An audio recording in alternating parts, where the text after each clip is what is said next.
So this is my new home.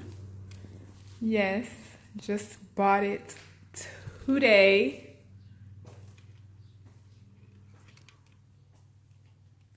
Pretty empty and bare at the moment.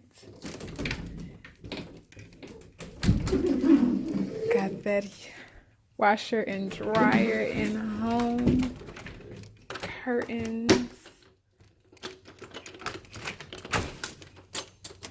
Door to a lovely backyard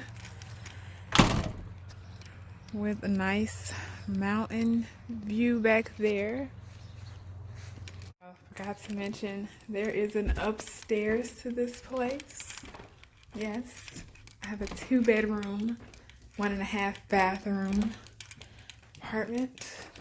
Oh Lord, I see I'm still saying apartment. This is a house. This is my house. Yeah. All mine. Uh-oh. I don't know how to turn the lights on now. Oh, because I don't have electricity yet. Duh. Yeah. It's the bathroom. This is the master bedroom. Man. All right, y'all. I'm bringing you on this journey with me. I'm trying to mow my lawn. The first whoa of homeownership. And it's hard. I've been out here for about 20 minutes and me, you know, trying to be all eco-friendly and stuff. I don't have an electric lawnmower. You see that orange thing? It's so bright out here. I can't even see. Yeah, that orange thing right there. That is a real mower. So I have to push it.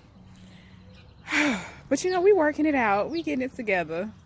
I'm bringing y'all on this journey with me. Oh, because this is a living and a learning time. Y'all know I like to be extra. That yard probably took me all of 40 minutes. And that was because I was taking breaks in between and playing. I don't know, honestly, it wasn't that bad. My arm's going to be sore tomorrow. But I could do that. I can tell you one thing though. I'm going to be glad for winter. Because when winter comes, I ain't going to be mowing nothing.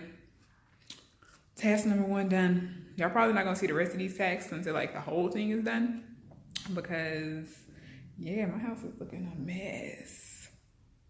So I am a true DIY person when I can say that I own, like, I just have masking tape or painter's tape for no reason. Well, not no reason, but I just like using the tape for stuff. But it came in handy for me deciding to paint my bathroom. I am nowhere near a painter. Nowhere near do I really know anything about painting.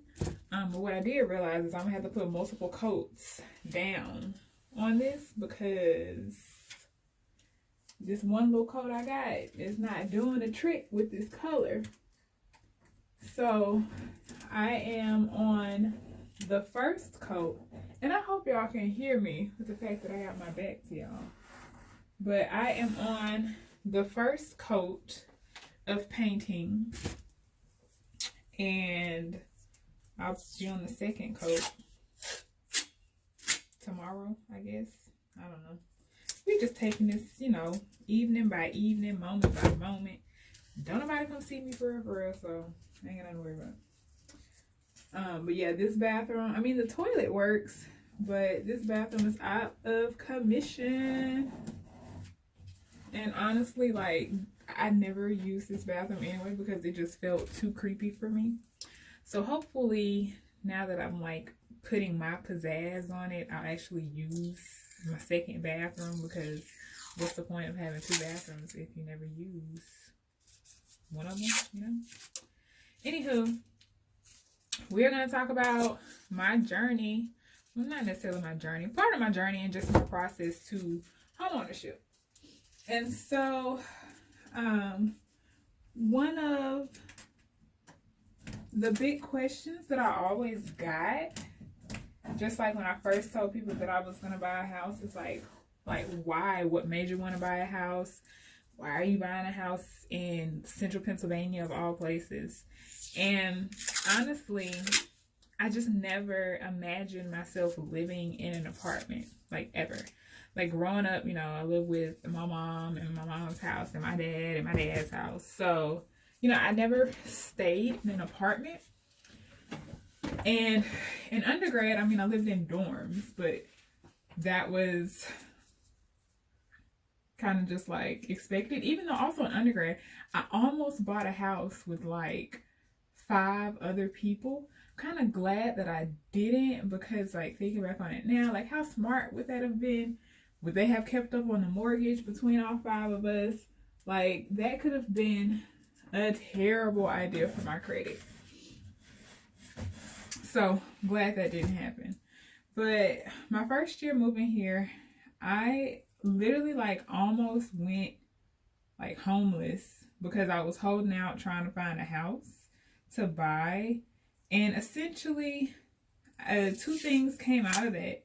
Is that one, like I didn't really have a vision for buying a house. So like I didn't know what kind of house I wanted. I didn't have any qualifications of like, you know, do I want a 2-bedroom house, a 1-bedroom house? Do I want a car garage? You know, what kind of mortgage, how much do I want my mortgage to be? How much can I actually afford? Like I didn't know any of those things. I was really just doing it in the dark. And I think my real estate agent at that time kind of also knew that I wasn't really like in a position to own a home. I'll get to that, why I wasn't really in a position to own a home, in a second. And so she, though she did take me on home showings, like she really didn't jump into the financials of things with me as like seriously as she could have. But that's neither here nor there, because I own my home now. And I also think that it was really important that I did not own my home at that point, because I really knew nothing about bills.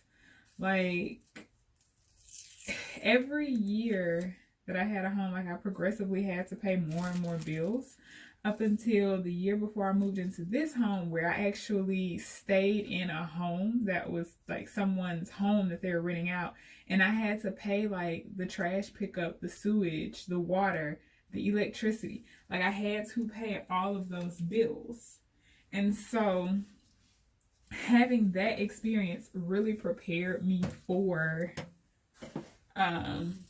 like this homeowner experience that I have now. So actually, you know, I felt much more prepared with all of the different apartment situations that I experienced. But yeah, so, you know, my first year I wanted to buy a home. I went through the process of looking for homes, and within a budget. I even got up to the point to where I put a bid on a home, but like the amount that they wanted for the home and the amount that I would have been able to offer on top of like the work that was needed on that home, like it was low-key a hot mess. And I'm actually very glad that I didn't get that home. I mean, granted, like my brother is really good at fixing stuff up. Like it would have been a true fixer-upper home. Like the home that I bought was move-in ready. Like I did not have to change anything on the home. It's like aesthetically wise, of course, you know, you're gonna make it your own. But as far as like, I didn't have to like put up any new shingles. I didn't have to worry about a roof. I didn't have to worry about a hot water heater. I didn't have to worry about leaks. Like everything was pretty solid in this home when I moved in. So that was really helpful, especially for me as a grad student. Like why? I mean, so there are some people who do get fixer-uppers, and you know, that's their thing, and they fix up the home and they're fixer-upper. But for me, I just wasn't ready for all that. I'm gonna be completely honest and real with myself. Your girl was not ready. And so I ended up not getting that home. and I kept renting apartments for 2 more years. One of the other reasons why I didn't get approved for as great of a loan as what I could have was because of my work history. Now, this is very important. When most lenders that are giving you homeowners a loan, they want to see that you can keep a job. They don't want to, give you this $100,000, $150,000, however much $1,000 loan, and then you're not reliable, right? You up and don't have a job, and you can't pay them back. So I think the standard requirement, or the standard thing that they're looking for, is that you can keep a job for at least 2 years. And at that time, I'd only been a grad student, right? And I just started in grad school. It was my first year. So I really couldn't say that I had a job for 2 years and that I would be, I didn't have the credibility to say that I was a reliable person for them to give me this money. And I was doing this by myself, so I didn't have a co-signer or anything like that. So it was strictly off of my own merit. I guess I could turn y'all over a little bit so y'all could see what I'm over here paying. But it was strictly on my own merit and my own abilities. Because I was the only person. Oh, wait. Because I was the only person on this loan. And so the next time around, which was, I would say that was my 3rd year in grad school. Was it my 3rd year? Yeah, my 3rd year in grad school. I had met someone who was a real estate agent. And so I had that type of connection. And I told him that I was looking for a home. This time I had some things that I wanted in a home. So when he asked me, what are you looking for? I was able to say, I want a home that is near a bus stop because I don't like driving. I really appreciate taking the bus. And I want a home that, and y'all, this might sound silly, but I absolutely hate the toilet being next to the shower. That is I just need the toilet to have its own little room. Honestly, now that would be the most ideal home situation for me, is to have a little toilet room within my bathroom. But this home, it gives me some distance between, actually, the shower is on this side of the bathroom and the toilet is on this side of the bathroom. I absolutely love it. It was just a couple other things. I had said that I wanted a carport because I didn't want to shovel snow off of my car, move snow off of my car. For some reason, I don't mind shoveling my driveway, but I don't like taking snow off of a car. I don't know. But so he took those different things that I said I wanted in a home, and he came back with, I think, 3 or 4 different homes for me to view. And so we went and viewed all 4 of those homes in the same day. And this home was the very last home on the viewing.